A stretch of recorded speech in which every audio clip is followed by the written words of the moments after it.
بسم اللہ الرحمن الرحیم۔ انوار رمضان، اعتکاف کے فضائل۔ اعتکاف کے عظیم فوائد و منافع۔ ایک معتکف کو دنیا کی سب سے زیادہ محبوب اور پسندیدہ جگہ پر 10 دن گزارنے کا موقع ملتا ہے۔ جیسا کہ حدیث میں آتا ہے، شہروں میں سب سے زیادہ محبوب اور پسندیدہ جگہ اللہ تعالیٰ کے نزدیک ان کی مساجد ہیں۔ مسلم 671۔ 2، مسجد میں آنے والا اللہ تعالیٰ کا مہمان ہوتا ہے، لہٰذا معتکف کے لیے یہ کتنی بڑی خوش نصیبی کی بات ہے کہ وہ 10 دن تک دن رات اللہ تعالیٰ کا مہمان ہوتا ہے۔ چنانچہ ارشاد نبوی ہے، بے شک مساجد زمین میں اللہ تعالیٰ کے گھر ہیں، اور اللہ تعالیٰ نے اپنے اوپر لازم کیا ہے کہ ان لوگوں کا اکرام کریں گے جو مساجد میں عبادت وغیرہ کے لیے آ کر اللہ تعالیٰ کی زیارت کریں۔ شعب الایمان 2682۔ حضرت سلمان فارسی رضی اللہ عنہ فرماتے ہیں، جو اچھی طرح وضو کر کے مسجد نماز پڑھنے کے لیے جائے تو وہ اللہ تعالیٰ کا زائر یعنی زیارت کرنے والا مہمان ہے، اور میزبان کا اخلاقی و شرعی حق بنتا ہے کہ وہ اپنے مہمان زائر کا اکرام کرے۔ ابن ابی شیبہ 34617۔ نمبر 3، اعتکاف مسنون میں بیٹھنے والے 10 دن تک مسجدوں کو دن رات آباد کرنے والے ہیں، اور حدیث کے مطابق مسجدوں کو آباد کرنے والے اہل اللہ یعنی اللہ والے ہیں۔ شعب الایمان 2684۔ لہٰذا معتکف کو اعتکاف کی عظیم عبادت کی برکت سے اہل اللہ ہونے کا شرف حاصل ہوتا ہے۔ نیز ایک حدیث قدسی میں ہے، اللہ تعالیٰ ارشاد فرماتے ہیں، میں زمین والوں پر عذاب نازل کرنے کا ارادہ کرتا ہوں، لیکن جب میں اپنے گھروں مساجد کے آباد کرنے والوں کو، میری خاطر محبت کرنے والوں کو، اور سحر کے وقت میں استغفار کرنے والوں کو دیکھتا ہوں تو ان سے عذاب کو پھیر لیتا ہوں۔ شعب الایمان 2685۔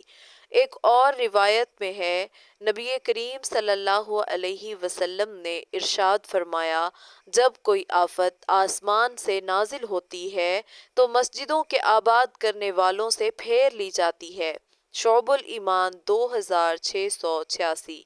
بس ان احادیث سے معلوم ہوتا ہے کہ اعتکاف میں بیٹھنے والوں کی برکت سے اللہ کا عذاب اور آفت سماویہ دور ہو جاتی ہیں۔ نمبر 4، اعتکاف میں بیٹھنے والوں کو 10 دن تک دن رات فرشتوں کی ہم نشینی حاصل ہوتی ہے، اس لیے کہ مسجدوں میں جم کر رہنے والوں کو فرشتوں کی ہم نشینی حاصل ہوتی ہے۔ چنانچہ حضرت سعید ابن مسیب رحمۃ اللہ علیہ کا قول ہے، بے شک مسجد کے لیے کچھ لوگ میخوں یعنی کیلوں کی طرح ہوتے ہیں، یعنی کیل کی طرح مسجدوں میں جمے ہوئے ہوتے ہیں، اور ان کے ہم نشین فرشتے ہوتے ہیں۔ بس جب وہ فرشتے کبھی ان لوگوں کو مسجد میں نہیں پاتے تو ایک دوسرے سے ان کے بارے میں دریافت کرتے ہیں، اگر وہ بیمار ہوتے ہیں تو ان کی عیادت کرتے ہیں، اور اگر وہ کسی حاجت میں پھنسے ہوتے ہیں تو ان کی مدد کرتے ہیں۔ مصنف ابن ابی شیبہ 34612۔ نمبر 5، مسجدیں شیطان سے بچنے اور ان سے محفوظ رہنے کے لیے بہت ہی مضبوط قلعے اور محفوظ پناہ گاہیں ہیں۔ مصنف ابن ابی شیبہ 34613۔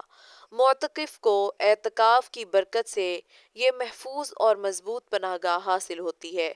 نبی کریم صلی اللہ علیہ وسلم کا ارشاد ہے، بے شک شیطان انسان کا بھیڑیا دشمن ہے، جیسے بکریوں کا دشمن بھیڑیا ہوتا ہے۔ وہ موقع پاتے ہی الگ ہونے والی اور کنارے ہونے والی بکری کو پکڑ لیتا ہے، بس تم گھاٹیوں میں الگ ہو جانے سے بچو اور اپنے اوپر جماعت کے ساتھ وابستگی کو، اکثریت کو اور مسجد کو لازم کر لو۔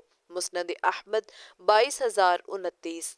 6، اعتکاف کا ایک عظیم فائدہ یہ ہے کہ معتکف 10 دن تک اللہ تعالیٰ کے ضمان میں ہوتا ہے، اس لیے کہ وہ مسلسل دن رات مسجد میں ٹھہرا رہتا ہے، اور حدیث کے مطابق مساجد میں رہنے والے اللہ تعالیٰ کے زمان میں ہوتے ہیں۔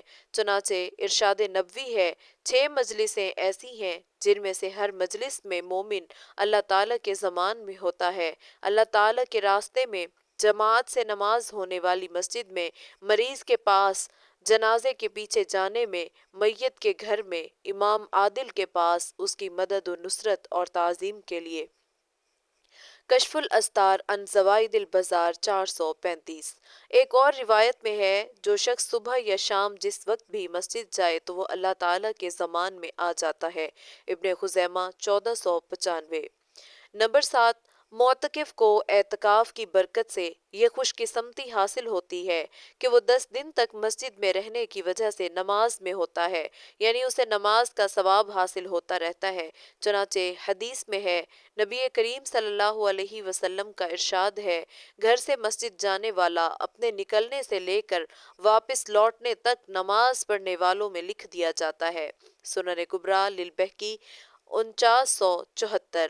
ایک اور روایت میں ہے، نبی کریم صلی اللہ علیہ وسلم نے ارشاد فرمایا، ان احدکم لا یزال فی صلاۃ ما دام فی المسجد حتی یخرج منہ۔ بے شک تم میں سے جو شخص بھی جب تک مسجد میں ہو وہ نماز میں ہوتا ہے یہاں تک کہ وہ مسجد سے نکل جائے۔ مسند احمد 11385۔